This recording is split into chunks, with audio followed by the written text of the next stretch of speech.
Sisi viongozi wa jamii ya Abagusi, Nairobi hadi Kisii, leo tunakuja kukemea yaliyotokea Kisii Stadium, na tunasema kama viongozi hatuwezi kukubali wakora wachache ambao wanataka kutumia jamii yetu kuharibu uongozi wa hii nchi. Na sisi tunaunga mkono Mheshimiwa Rais na Mheshimiwa Amolo Odinga katika harakati yao ya kuunganisha Kenya iwe kitu kimoja.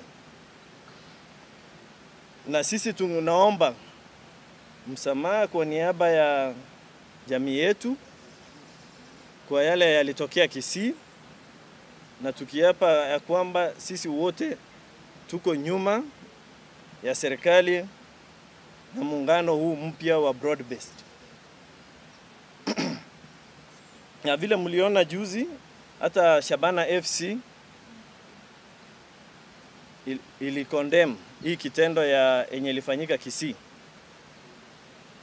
Na tungeomba jamii yetu hii wakati sio wa siasa, wote tukue nyuma ya chama ya ODM ambayo imetushikilia hapa Nairobi. Ukiona viongozi wengi hapa ni wa ODM na huko Kisii, tukae ndani ya serikali tufanye maendeleo kwa wakati huu.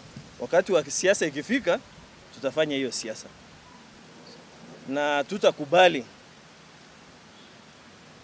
ukosefu wa heshima kwa kiongozi wetu Raila Amolo Odinga.